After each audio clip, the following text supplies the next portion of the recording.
أعزائي عزيزاتي المشاهدين، مرحبا بكم في قناة بنات يمنى الحادقة مريم. اليوم جبت لكم واحد الوصفة هائلة ورائعة وجميلة جميلة بزاف.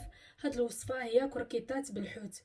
هاد الكروكيطات تيجيو بنان ولدات، شحال ما كليتو منهم ما تتشبعوش، تزيدوا الاولى وتعاودوا تزيدوا الثانيه والثالثه وهكا كتبقاو. هاد الكروكيطات ساهلين بزاف، نقدروا نوجدوهم بكميه كثيره ونحطوهم في الفريزر ولا في الكونجيلاتور، من نحتاجوهم نجبدوهم. ونقدروا نقدموهم من يجيو الضياف كمقبلات اولا في اعياد العيد الميلادات للدراري الصغار، ولا هكذا مع لي سالاد فاش يجيو عندنا الضياف ولا لوليداتنا بحال بركه الله. نبداو المقادير. عندي هنا السمك الابيض. نتوما اختاروا اي سمك، انا اختاريت سمك موسى يعني تيكون في المجمد. نتوما اختاروا اي سمك بغيتو يكون ابيض والقياس اللي بغيتو. عندي هنا واحد البصله مشلده رقيقه.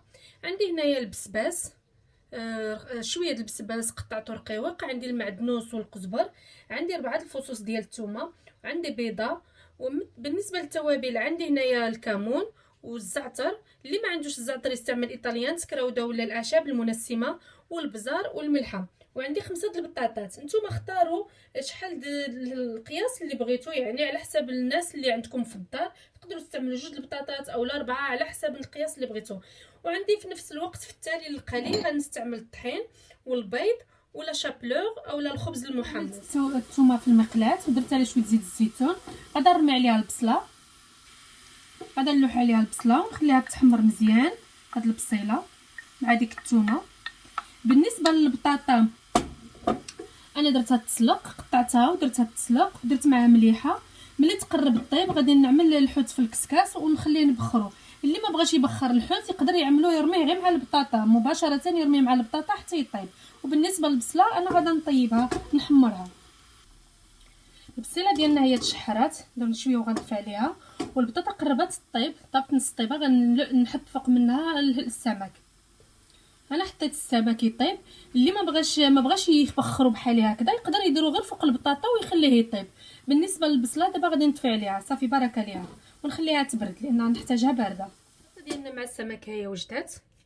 اذا غادي نزيد عليها المعدنوس ونمعسها مزيان. وغادي نزيد عليها التوابل، البزار، الكمون، الزعتر والديلي ولا البسباس. تنمعسها مزيان. وغادي نزيد عليها الصفر د البيض. وانا عندي هنايا شويه ديال الفرماج محكوك، هذا اختياري، الا بغيتو تستعملوه استعملوه، ما بغيتوش بلاش. ولا بغيتو تستعملوا الضامه ديال لافاش كيري ولا كيري، المهم اللي بغيتو، هذا اختياري، هذا ماشي ضروري. نسيت الملحه، ندير الملحه. اذا من بعد ما معست البطاطا مزيان مع السمك ديالي غادي نزيد عليها دابا البصله والثومه بهذه الطريقه. صدقوني هاد الكروكيطات تيجيو بنان بزاف بزاف. غير دابا تنمعص فيهم واللذه ديالهم والريحه ديالهم طالعه غزاله. غادي نزيد الصفر د البيض، غادي نزيدو باش يندمج ليا كلشي الخليط. وفي نفس الوقت غادي نزيد هاد الفرماج، هذا اختياري، يعني بغيتو زيدوا ما بغيتوش ما داكشي نتوما اللي تعرفوا. انا غادا نستمر بهذه الطريقه، نمزج كلشي الخليط ونعاود نوريكم كيفاش نكوروا الكروكيطات ديالنا هما وجدوا. دابا غادا نكورهم. غادي ندير نص دائري، كويرات دائريه، يعني هذا الحجم هذا القياس هكا. نحطهم، نحاول نغطس يدي في الماء باش ما يلصقش ليا. والشكل الثاني نعملهم طوال هكا على هذا الشكل. هذا هو القياس، هانتوما بهذه الطريقه. نعاود ندير وحده طويله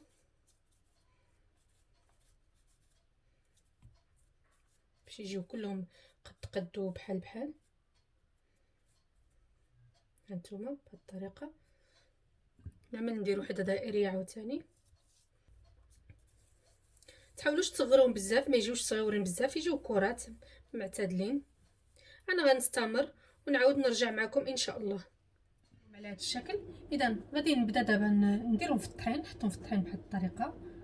نعاود نرميهم في البيض بهذه الطريقه. نعاود نعملهم في لاشابلوغ بهذه الطريقه ولا الخبز المحمص ونحطهم. عاود ندير وحده طويله نحطها في الطحين هكذا. نعملها في البيض.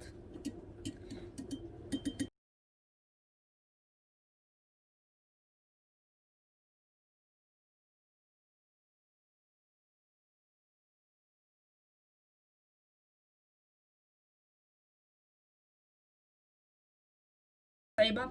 اللي ما عندوش الخبز محمص او لا شابلو يقدر يستعمل غير الدقيق هكذا ويقليهم بهذه الطريقه، ويقليهم حتى هما تيجيو مزيانين بلا ما زعما اللي ما بغاش يستعمل هذا البيض ولا شابلو يقدر يستعمل غير الطحين ويقليهم حتى هما تيجيو زوينين، ولا يقدر يعملهم قرص كانوك بالحق هكذا تيجيو حسن.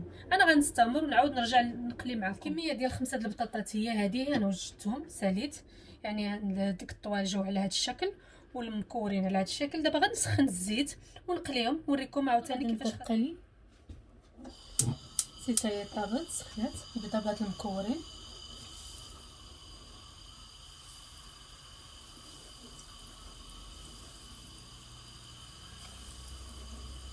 اللي عنده الفريتوز يستعمل الفريتوز.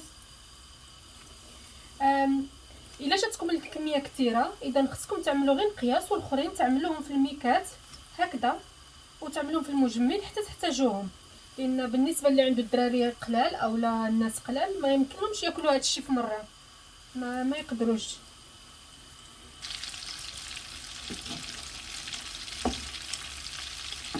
خليهم تتحمروا.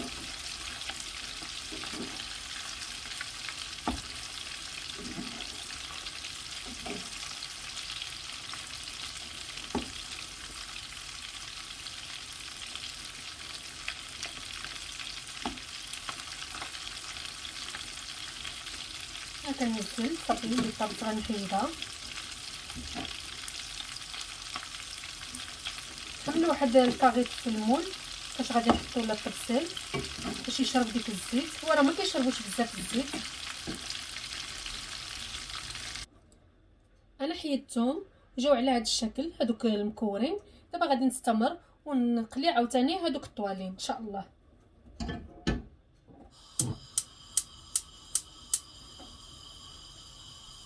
تيجيو هائلين مقرمشين.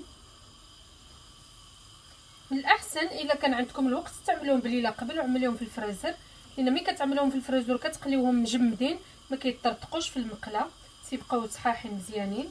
ملي كتعملوهم مباشره طريين تيحاولوا يطرطقوا بحال هكذا تيخرجوا شويه، ولكن ماشي زعما شي حاجه غاف، مزيان يعني ماشي هذا. المهم تيجيو بهذا الشكل زوينين بزاف. هانتوما محمرين.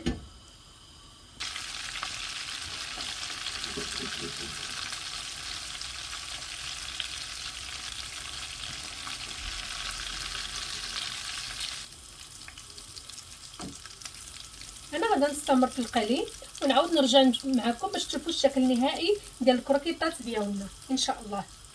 وصفه اليوم جات على هذا الشكل هانتوما كتشوفوا، جات بنينه ورائعه رائعه جدا غزاله زعما الصراحه. هاد الكروكيطات تيجيو زوينين بزاف بزاف كاع، شحال ما كليتو منهم ما تتشبعوش. الا عجبتكم وصفه اليوم ما تنساوش تعملوا لي المشاركه وتعملوا لي اللايك باش نقدر نستمر معكم ان شاء الله. الى اللقاء في وصفه جديده ان شاء الله. تحيه طيبه، مع السلامه.